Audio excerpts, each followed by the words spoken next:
is belief that we can somehow talk with the God of the universe, which is pretty mysterious. Where do you even start? Well, at the very center of a collection of Jesus' teachings called the Sermon on the Mount, he taught his followers a simple prayer to adopt as their own. The prayer has two short halves, each with three requests. The first half focuses on God's purposes in the world, and then the second half addresses our concerns in day-to-day life. So it's a short prayer. It is. But this little prayer contains a whole new way to look at everything in the world.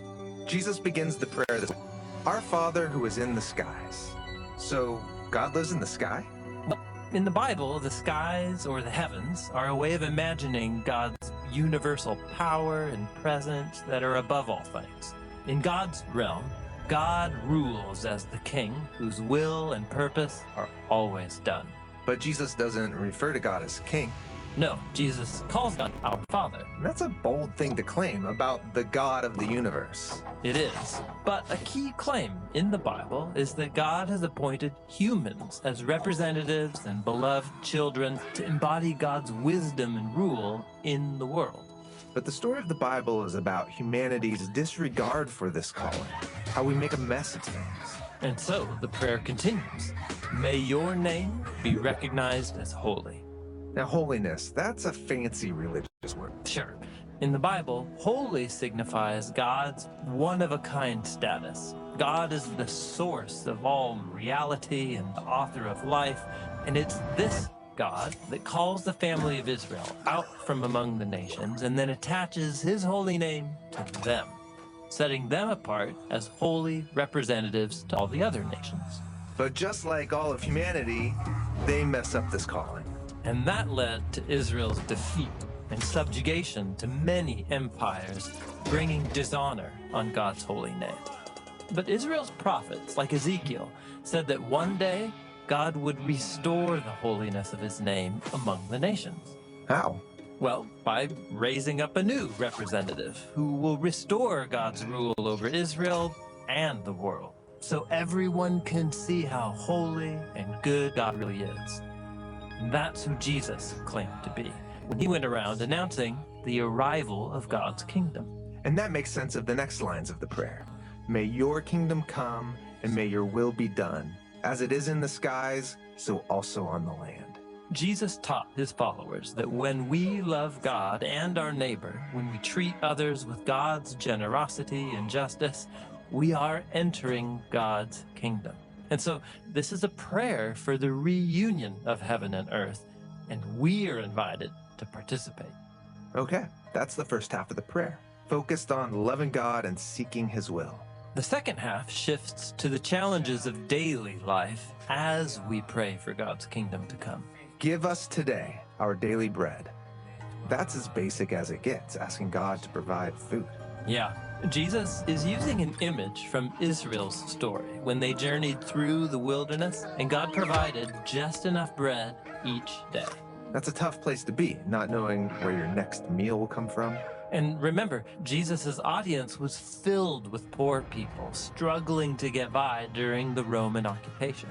And so he invites them to join their ancestors in the wilderness, trusting God's provision each and every day.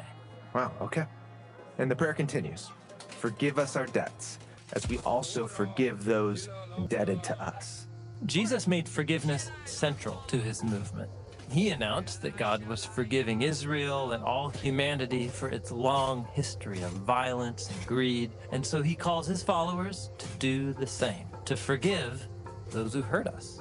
But we can't go around forgiving everyone. I mean, won't evil spread unchecked? Won't people take advantage of you?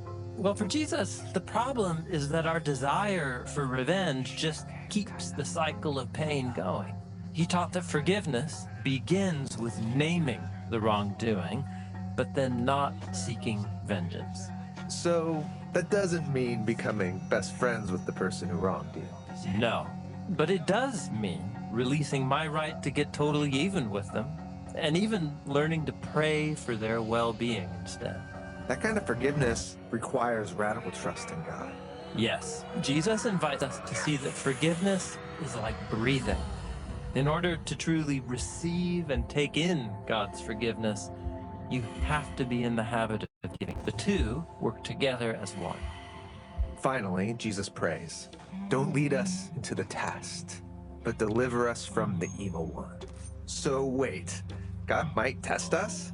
Well, remember the biblical story, how God points humans as his representatives in ruling the world? That opportunity presents them with a choice. Will they partner with God and rule by his wisdom? But along with every choice, there's a voice whispering, we could do things our way, by our own wisdom.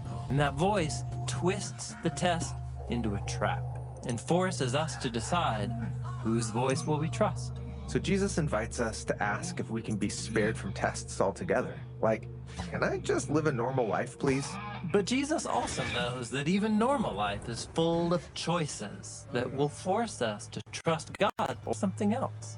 And so when we find ourselves in a trial or a test, Jesus urges us to ask for protection from the evil one's lies.